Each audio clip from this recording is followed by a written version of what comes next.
February 23, 1943, Berlin headquarters. The magnifying glass trembled in Obstetl-Runger's hand. "This cannot be real," he wrote. "No nation could achieve such miniaturization and power." Through laboratory windows, he could see smoke rising from bombed factories across the city. Tangible evidence of Allied air superiority. Yet here lay physical proof of worse technological gaps. The device measured barely 10 centimeters across.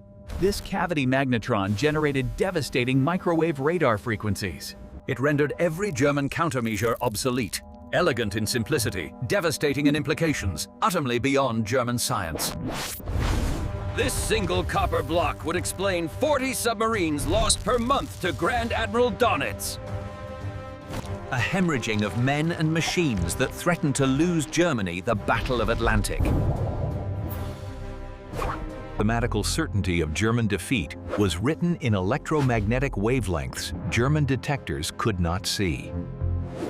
On that freezing February morning in Rotterdam, Dutch resistance members watched German soldiers cordoning off crash site.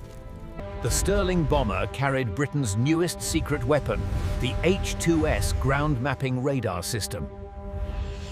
Winston Churchill himself had agonized over its deployment, fearing exactly what had now occurred. General Martini, chief of German signals intelligence, was alerted to the crash within hours. As head of radar development, Martini understood this crash might provide answers to haunting questions. German forces had encountered equipment unlike anything they had seen. Advanced radar technology operating on dismissed principles. The magnetron consisted of a solid copper cylinder with 8 cylindrical cavities arranged around a central cathode. It was deceptively simple in appearance, yet generated enormous microwave power at undetectable frequencies. Martini ordered the device transported immediately to Berlin under armed guard for urgent analysis. This discovery might explain why Donitz U-boats were dying at unprecedented rates across the Atlantic. Throughout late 1942, U-boat commanders reported disturbing encounters with aircraft possessing supernatural detection abilities. Captain Schwantke, commanding U-43, filed reports of aircraft appearing as if materialized from darkness itself. There had been no warning from radar detectors, no engine noise, nothing to indicate aircraft approach. Depth charges bracketed the diving boat, causing severe damage that forced emergency return to port. "We were blind," Schwantke wrote. "The aircraft appeared, materialized from darkness, while we saw nothing." Similar reports flooded U-boat headquarters throughout winter. Boats caught on surface with no warning whatsoever. Aircraft seemed to see through darkness and weather that should have provided natural protection. The statistics told a grim story. November 1942, 119 ships sunk, 13 U-boats lost. By February 1943, only 34 ships sunk, while U-boat losses climbed to 17 boats destroyed. The exchange rate, once heavily in Germany's favor, was collapsing at an accelerating pace. Admiral Donitz watched these numbers with growing alarm. The patterns made no sense according to conventional warfare. U-boats approaching convoys in darkness were being intercepted before they could attack. Something had changed dramatically. Allied aircraft appeared to possess supernatural ability to locate submarines in impossible conditions. Corvette Captain Hessler, Donitz's son-in-law, spent weeks analyzing combat reports seeking explanations for mysterious losses. The pattern was clear but incomprehensible. Allied detection capabilities had improved dramatically over months. Donitz convened crisis meetings with Germany's top scientists throughout January and February 1943. German radar experts insisted no radar could operate effectively at wavelengths shorter than 50 centimeters. The Metox detectors should theoretically warn of any radar-equipped aircraft. Yet clearly, they were not. Some scientists speculated infrared detection systems.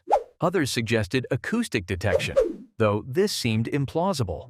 A few voices mentioned centimetric radar using magnetron technology, but this was dismissed as impractical. German science was the best in the world, the experts assured Donitz. If German engineers concluded it impractical, then it must be. This complacent certainty would shatter completely when Runge's team began examining the Rotterdam device.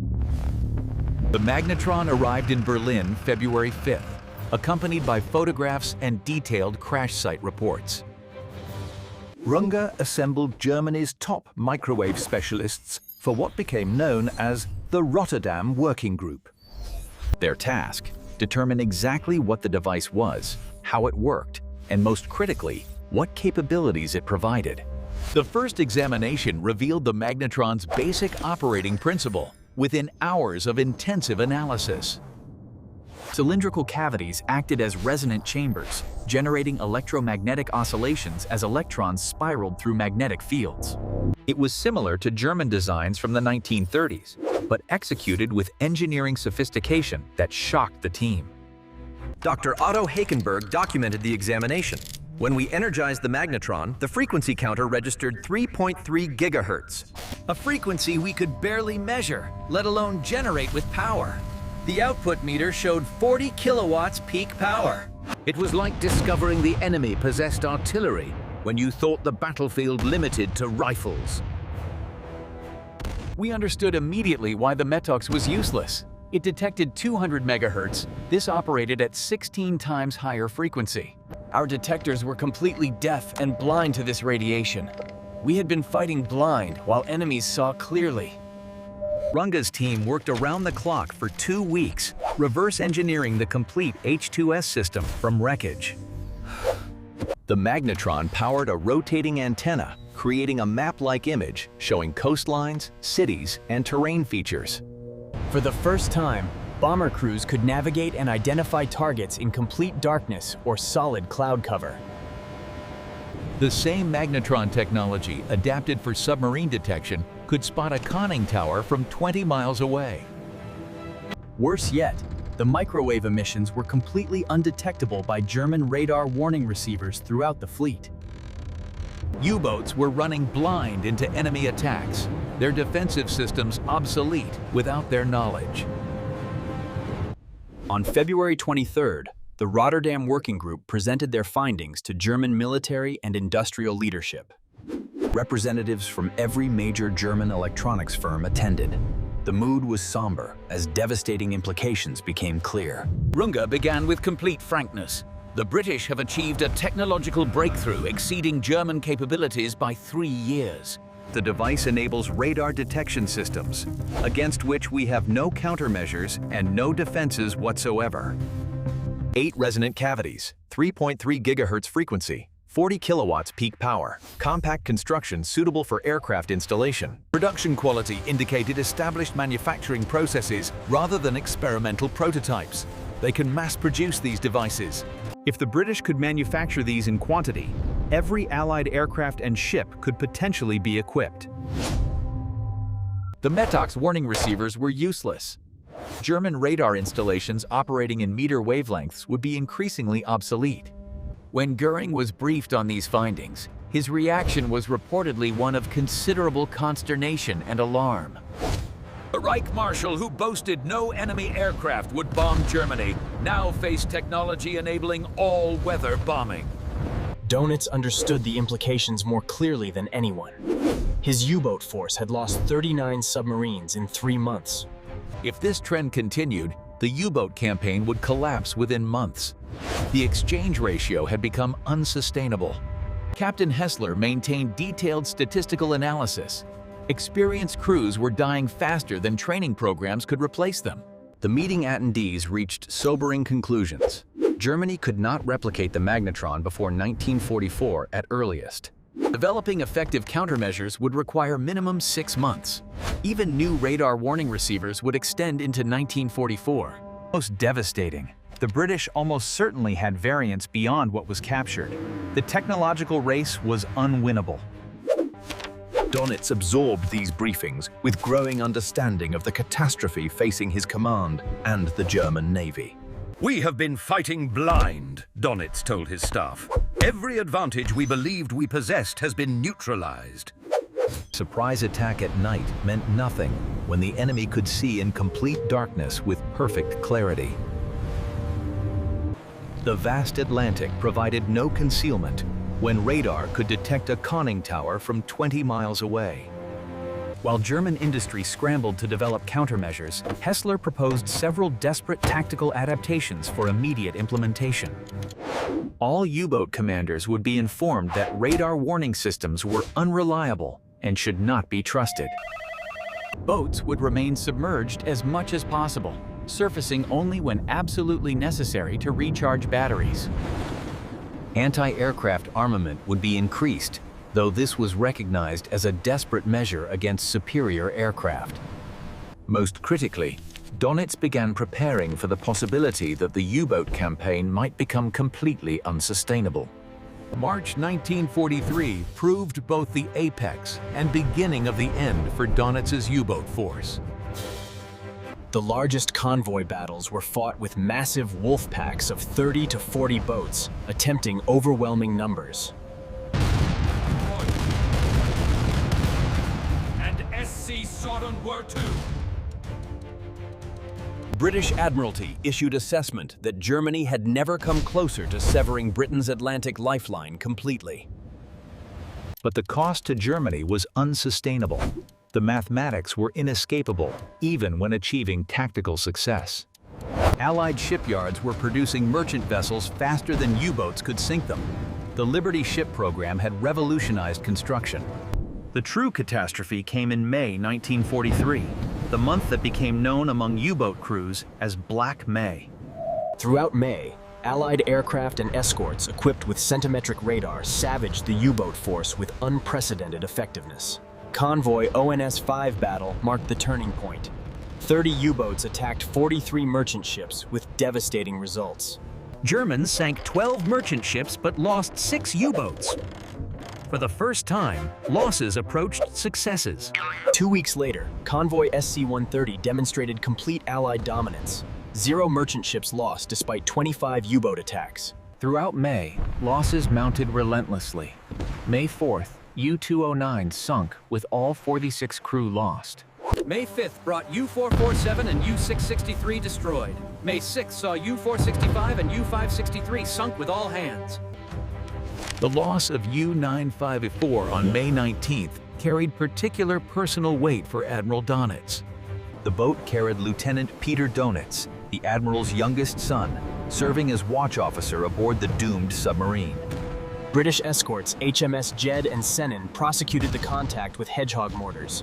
U-954 was destroyed with all hands. The loss was reported to Donitz by secure telegraph. "Your son is gone.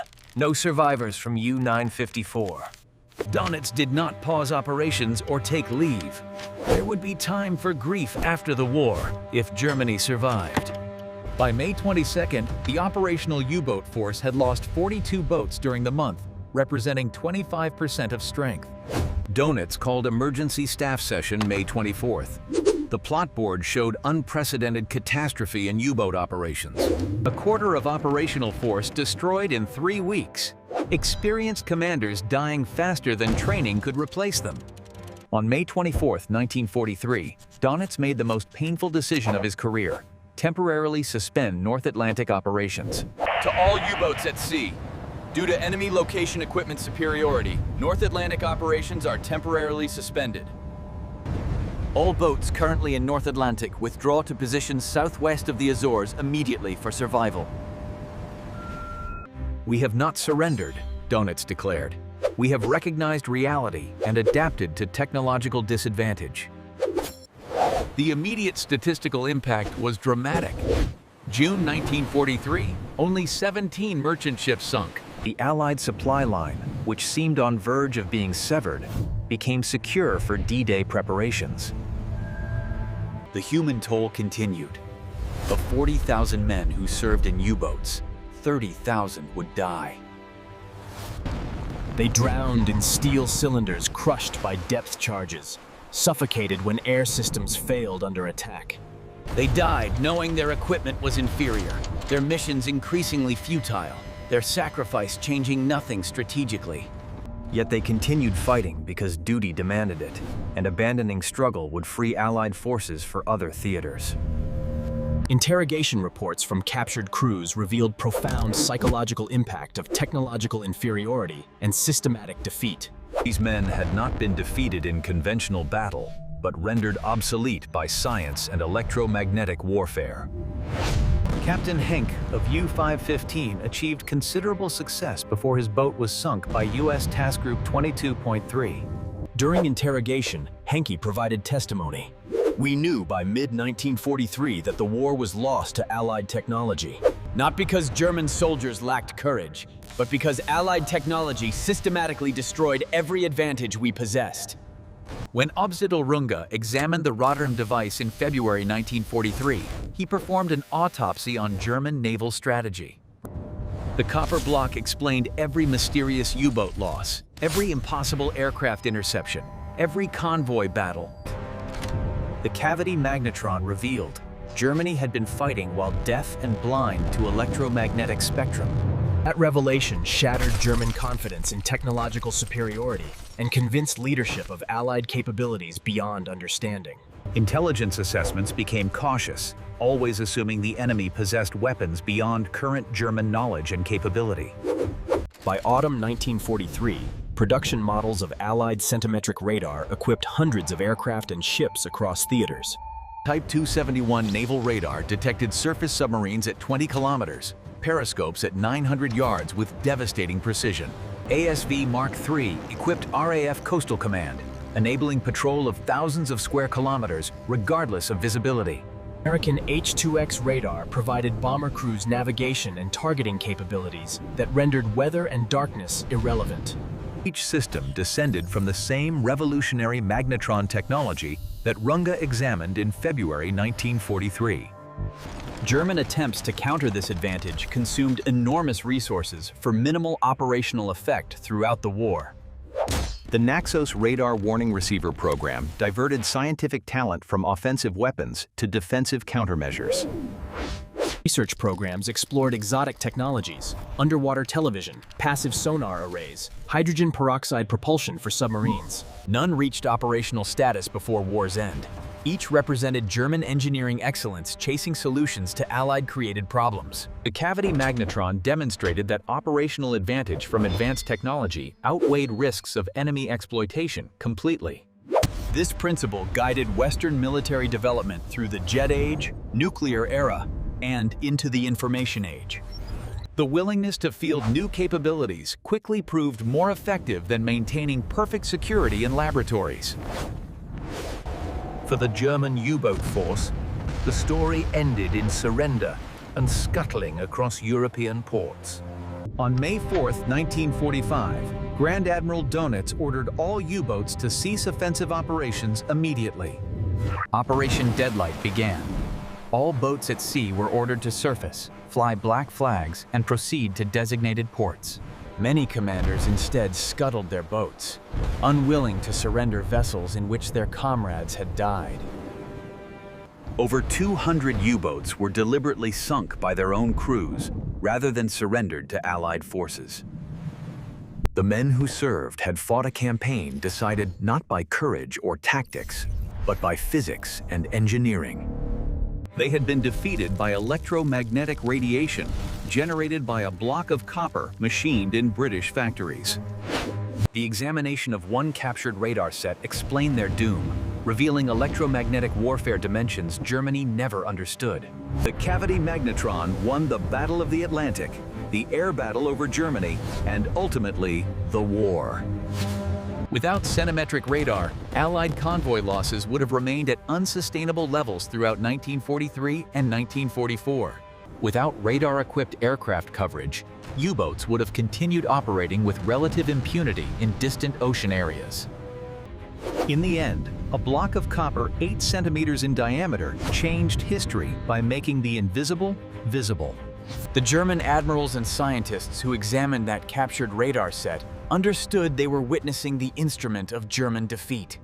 The mathematics were irrefutable, the physics unforgiving, the strategic implications inescapable for the German High Command.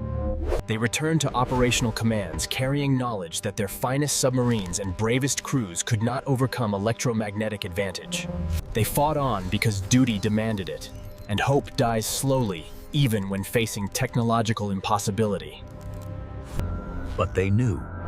The examination of a single device had shown them the future of electromagnetic warfare. The story transcends radar technology, representing decisive advantage when advanced technology meets industrial-scale production. It demonstrates psychological impact of fighting enemies who possess capabilities you cannot match or understand completely. Most fundamentally, it illustrates how precision-machined copper with 8 resonant cavities changed the course of human history. The German admirals understood more clearly than anyone else that they were witnessing not just Allied ingenuity, but destiny. They fought on because duty demanded it, but they knew the examination of a single device had shown them the future.